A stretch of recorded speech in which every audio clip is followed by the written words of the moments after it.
Hey there, welcome back. The 70s didn't just look unforgettable. They smelled unforgettable. And today, we're diving into 10 scents that lived in every household and still linger in your memory, whether you like it or not. Number 1.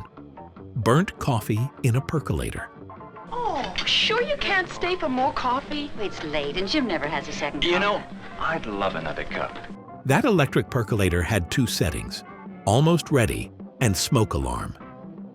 Every kitchen had one perking away on the counter, bubbling like a science experiment.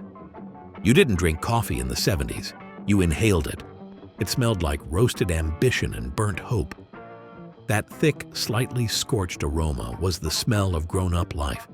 Even if you didn't drink it, the house wasn't fully awake until that pot started gurgling like a swamp monster. And don't forget the metal cord that stayed hot for 3 hours. That thing could double as a branding iron. Number 2. Aqua Net cloud cover. Let's go, boys.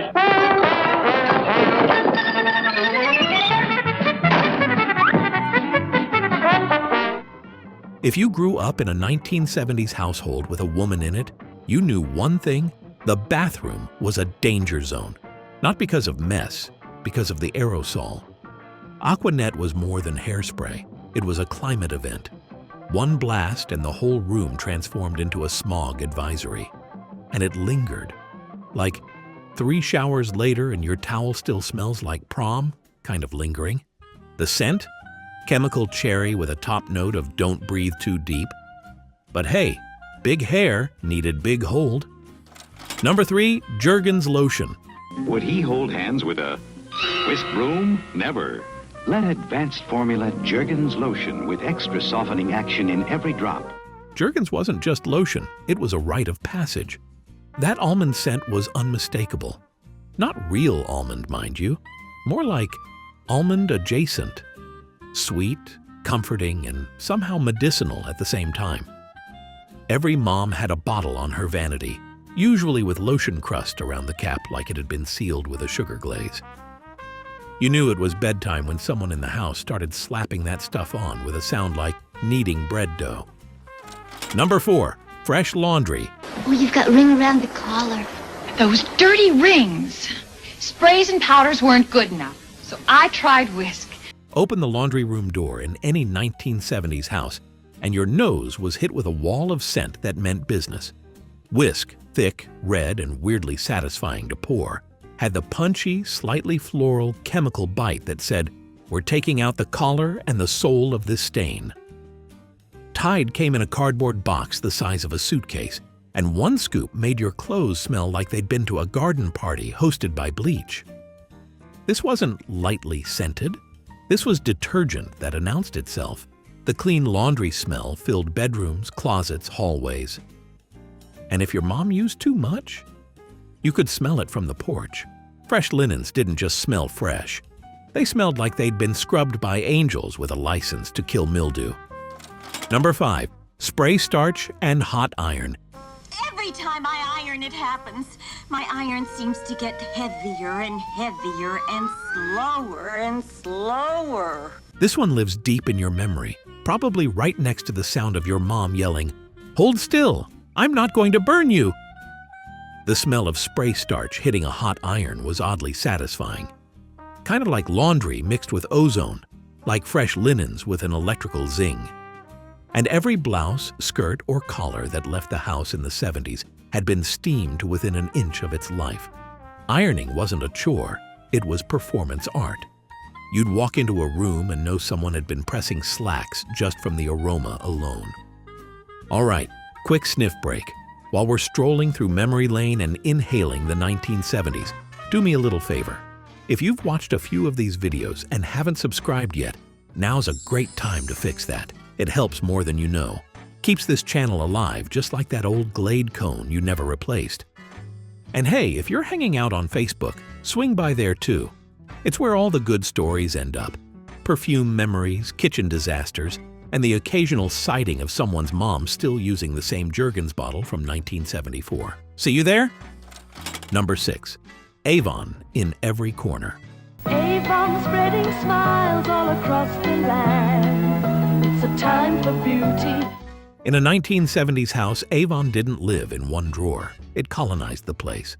Check the bathroom cabinet? Avon. That jelly jar on the vanity? Avon hall closet? Avon samples hidden in a shoebox with 2 expired lipsticks and a lotion bottle shaped like a goose. Sweet honesty was the diplomat.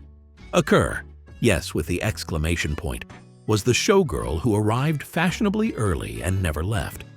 The scents came in waves, powdery florals, synthetic musk, sometimes with a little alcohol burn to remind you it meant business. And they weren't just perfumes, they were props. Poodle-shaped bottles, chess-piece colognes, lipsticks that looked like bullet casings. Your mom's dresser looked like a cosmetics carnival that had just rolled into town and unpacked. Even if you weren't wearing it, you were wearing it. That powder puff scent floated through the house like an uninvited guest who never quite left. It was soft, floral, and somehow smelled like baby powder and ambition, like someone trying to get promoted without raising their voice. And let's not forget the catalogs. Spiral-bound, dog-eared, full of tiny illustrations of bubble baths and colognes with names like Topaz or Candid. You didn't need to buy anything. You could just smell the pages and know what era you were in. Avon didn't knock. It was already inside the house. Number 7. The smell of hot plastic and warming vinyl.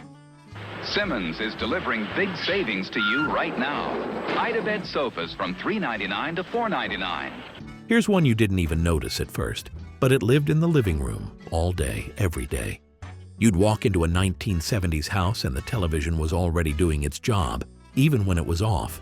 Those big wooden consoles weren't just furniture, they were appliances, and when they warmed up, so did the air.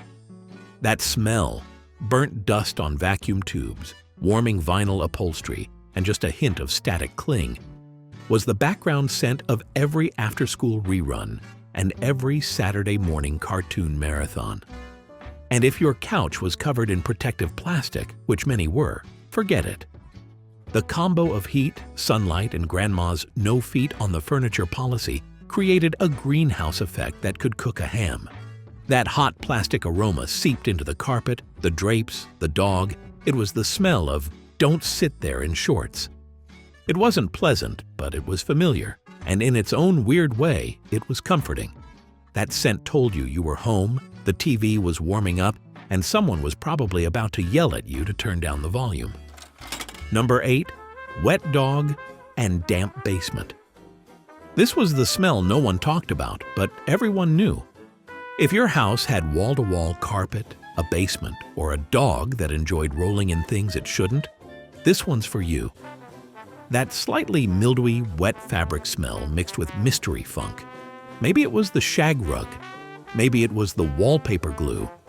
Maybe it was something that used to be alive.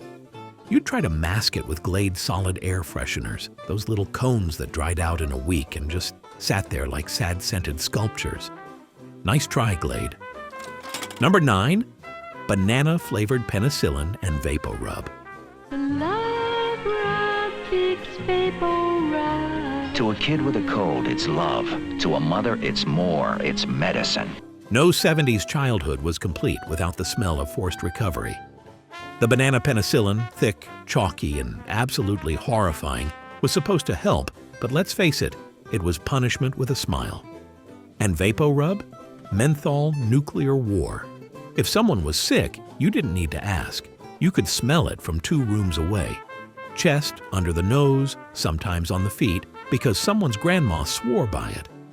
Between the two, your house smelled like a fruit stand had collided with a cough drop factory. Number 10. Mothballs and cedar chips. The linen closet, or as we called it, the mothball sanctuary. The smell hit you like a punch the second you opened the door, somewhere between medicinal and chemical warfare. Those little white orbs were supposed to keep bugs away, but honestly, they probably scared off spirits, house guests, and your sense of smell. If your house was fancy, you might have upgraded to cedar chips, which just made your sweaters smell like you'd rolled around in a hamster cage. Either way, every wool coat from the 70s came with a side of fumes. So there you have it. 10 smells that lived in every 1970s house. Some we loved, some we tolerated, and some we're still trying to get out of the upholstery. If any of these scents just triggered a core memory, go ahead and drop it in the comments. I want to know what your house smelled like. Was it all lemon pledge and liver and onions? Or were you more of a pine sol and peach cobbler household? Hit that like button if you had to air out the house with a box fan more than once. And don't forget to subscribe so you never miss another trip down memory lane. Until next time, breathe deep, but maybe keep the Vapo Rub in the cabinet.